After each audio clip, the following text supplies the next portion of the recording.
Olá, pessoal, sejam bem-vindos ao canal De Papo com André Silva.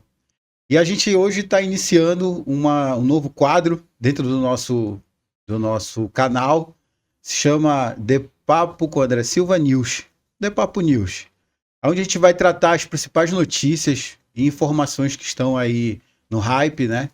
Estão movimentando a sociedade. A gente vai trazer aqui para conversar com você, para tentar esclarecer, né, o máximo que a gente puder esses assuntos. E aqui hoje o nosso convidado especial vem aqui, aceitou o nosso convite, o Gesiel Oliveira. Ele é especialista em Direito Constitucional e Geopolítica, que vai falar com a gente sobre essa ADPF que está aí, né? Essa decisão monocrática do Gilmar Mendes. Não é novidade uma decisão monocrática dentro da STF, né? E justamente mexendo na lei. Eu quero entender melhor isso. Eu acredito que você também, porque agora, quem vai parar o STF? Porque tem um caminho, né? E a gente vai conversar sobre isso aqui. Gesiel, muito obrigado por aceitar o nosso convite. Eu que agradeço, André Silva. Eu agradeço ao depapo.com. Eu sou parceiro aqui. Estou muito feliz de estar mais uma vez com vocês aqui. Boa. Gesiel, tu pode falar um pouco para a gente sobre o que é a ADPF? Só para deixar a turma mais A DPF em resumo, é um tipo de ação para se discutir matéria constitucional, que significa arguição de descumprimento de preceito fundamental. Neste caso, não foram somente uma, foram duas ADPFs. Uhum. A ADPF 1259 e a 1260. Todas as duas questionam alguns artigos de uma lei de 1950, que ainda está em vigor.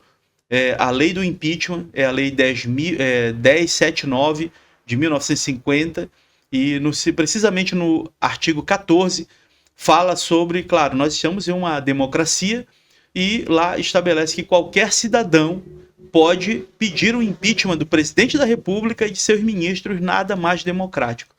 A discussão, o debate gira exatamente sobre isso, sobre a repercussão dessa decisão, tornando inconstitucional esses trechos da lei do impeachment, e claro, com reflexos diretos dentro dessa decisão. Ele foi além, então eu entendo que é uma decisão extrapetita, como nós chamamos no direito, aquilo que excede o que se pediu, porque o pedido dentro da ação, se você for olhar a DPF, eu já tive cuidado de analisar, né, ele faz apenas a decisão para retirar aquele artigo, para torná-lo inconstitucional. Ele foi além. Além disso, ainda estabeleceu como critério para declarar o impeachment somente o PGR, e isso não existe na nossa legislação. Pelo contrário, o artigo 52 da Constituição Federal estabelece que é competência exclusiva do Senado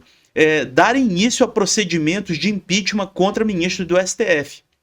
E essas duas arguições, elas partiram então de dois partidos aí, foi isso? Não, de um partido, Solidariedade. Também da AMB, uma associação, que é a Associação de Magistrados do Brasil. Que foi o suficiente para provocar o STF, no caso. Foi enviado direto para o STF? Com certeza, esse é um outro questionamento que deve ser feito. Em primeiro lugar, esse não se deve tomar decisões monocráticas nesse sentido. Isso tem que ser analisado no mínimo por uma turma, e foi analisado de forma monocrática. Na prática, ele, com essa decisão, ao mesmo tempo que excluiu a possibilidade de um cidadão poder pedir o impeachment de um presidente e dos seus ministros, né, ele também acabou estendendo essa decisão para acrescentar com exclusividade somente o PGR. Então, esse é o cerne de todo o problema. Ele não poderia interferir nesse sentido, porque se a lei está em vigor, só uma nova lei é que pode revogar uma anterior. Então, já há uma inconstitucionalidade aí. E os juristas e especialistas no assunto, e eu faço parte desse grupo, exatamente concorda que não compete a uma decisão democrática a derrubada de uma lei que está em vigor. Até porque quando você interfere nos pilares principais do Estado Democrático de Direito. Porque quando você tira a competência, por exemplo, do Senado por uma canetada, por alguém que não levou um voto, Gilmar Mendes não levou um voto, não foi eleito, e vai atribuir isso a alguém que também não levou nenhum voto, que é o PGR, que é indicação política também. Então, você imagina só como isso coloca em risco todo o arcabouço do Estado Democrático de Direito. É muito sério, até porque a nossa Constituição estabelece logo de cara no artigo 1º que todo poder deriva de quem? Do povo, que o exerce por meio dos seus representantes legais. Está lá no artigo 1º. Com essa decisão, na prática, ele revoga esse artigo 1º e, principalmente, blinda o STF, porque o objetivo principal está bem evidente, é blindar o STF contra o que vai acontecer em 2026. A gente sabe que a bancada lá do Senado vai mudar totalmente, a estrutura, a composição das bancadas vai mudar totalmente. E eles estão de olho, não se engane, eles estão de olho lá na frente. Querem, na verdade, mesmo que tenhamos a maioria dos senadores conservadores que vão, com certeza, exercitar esse direito constitucional de realizar a cassação e o impeachment de ministros do Supremo, isso pode ter certeza vai acontecer nesse novo mandato depois que se inicia em janeiro de 2027. Então, eles já estão com medo disso e eles estão exatamente agindo, mas agindo, infelizmente, de forma inconstitucional. Então, isso tem que ser revisto e isso é motivo, ao meu ver, pela lei de abuso de autoridade, para que o ministro do Supremo seja impeachmentado também, porque ele não poderia, ele está na prática de estar legislando. Sim. É isso que está acontecendo. Qual seria o caminho, eu falo em legislação, qual seria o caminho correto? O caminho seria o caminho legislativo, do mesmo procedimento. Discussão em duas casas, uma nova lei que atualizasse sobre esse tema, que não tem razão. Se isso não chegou à baila do Congresso Nacional, é porque não tem motivo. E se não há motivo para discutir uma matéria, qual é o principal objetivo desse artigo 14 da lei do impeachment? É garantir mais democracia, é garantir ao cidadão a possibilidade de... Veja o absurdo que aconteceu agora. O cidadão, ele continua tendo o direito de pedir o impeachment do presidente da República, mas não pode pedir do ministro do STF. Não faz sentido isso. Não faz o menor sentido. É blindagem pura. É blindagem pura. Então o caminho certo seria esse, passar pelas duas casas, aí sim iria para a sanção do presidente. Caso houvesse algo assim que o STF... Aí o STF entra. Exato. Né? Mas o STF já tem feito coisas assim, sem precisar passar pelas duas casas. Mas ele está tomando, André, está tomando essas decisões porque até agora não foi freado. Infelizmente, a nossa Constituição Federal, que ao meu ver já deve ser rediscutida, né? E diante das mudanças que estão acontecendo...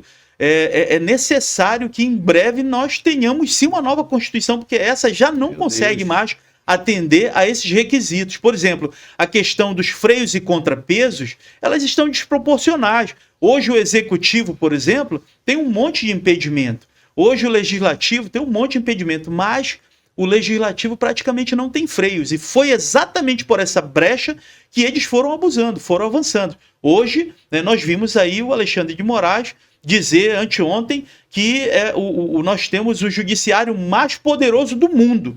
Sei lá, comentário que se possa fazer, né? Aliás, a LOMAN, a Lei de Organização da Magistratura Nacional, proíbe até esse tipo de comentário, né?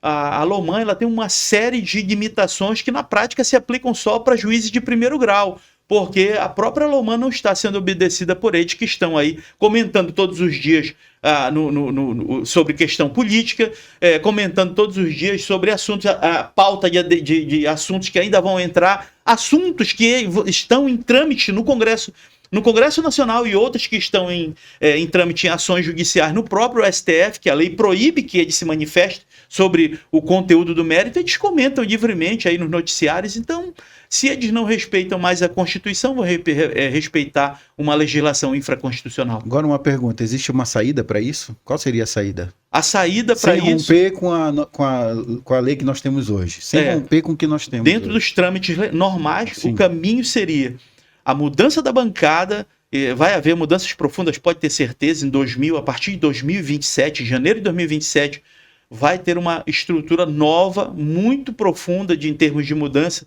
não só na Câmara Federal, como também no Senado. E aí muita coisa que está engavetada. Você imagina só, por exemplo, citar aqui que o presidente do Senado está sentado em cima de 31 pedidos de impeachment só do Alexandre de Moraes. Pois é, eu achei a fala dele muito comedida, muito equilibrada ali, para não tentar ofender ninguém, porque ele fez uma fala, né?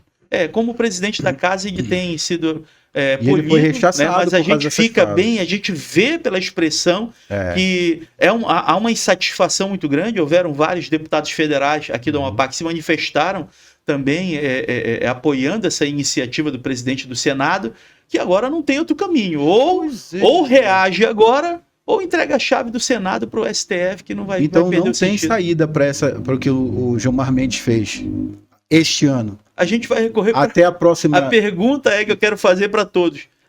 Se a decisão veio do STF, a gente vai recorrer a quem? Essa que é a questão. Obrigado, Gesiel. Eu que agradeço. Valeu pela presença. Obrigado. Isso aqui foi só um drops do que vai acontecer aqui nas próximas semanas. Beleza? Espero que você tenha gostado. O que você acha? Você concorda? Você concorda com o que foi dito? Você concorda aqui com o que o Gesiel falou? E concorda com a decisão também de Gilmar Mendes? E a nova Constituinte que você falou, que seria uma saída, né? Você também acredita que a nova Constituinte pode ser uma saída, uma nova Constituição? Meu Deus, esse país aguenta uma nova Constituição? Gesiel, esse país aguenta uma nova Constituinte? Nós estamos diante de um quadro extremamente polarizado. Nós precisamos que algo possa arrefecer os ânimos e o caminho seria a anistia para arrefecer. Mas até aqui nada disso tem avançado, nem na Câmara, nem no Senado. E é por conta disso, se não houver algo que possa quebrar, veja, ao longo da história nós já tivemos 81 anistias. Inclusive a de 1979, que é a Lei 6683, é uma lei que anistiou pessoas que tinham cometido crimes de sangue, né? Na guerrilha do Araguaia, mataram muita gente com fuzil, né? Sequestraram até mesmo embaixador americano, realizaram coisas horríveis, assalto a trens, assalto a cargas, assalto também, sequestro e vários outros. Tudo isso foi apagado a bem de um novo momento. Veja que quando nós temos o processo de redemocratização do Brasil, que acontece em 1985, um passo importantíssimo para que houvesse a redemocratização, qual foi? A anistia de 1979. Muitos desses que haviam matado, assassinos, guerrilheiros que mataram dezenas de pessoas, depois foram reabilitados. E aí, essa é a questão. Quer dizer, em 1979, reabilitaram todo esse povo, né?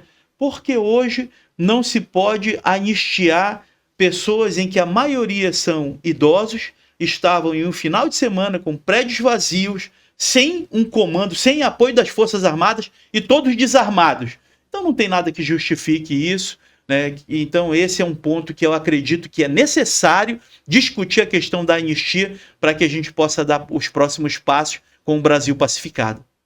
Tá bem, obrigado. Então é isso. Não temos saída. Estamos sem saída.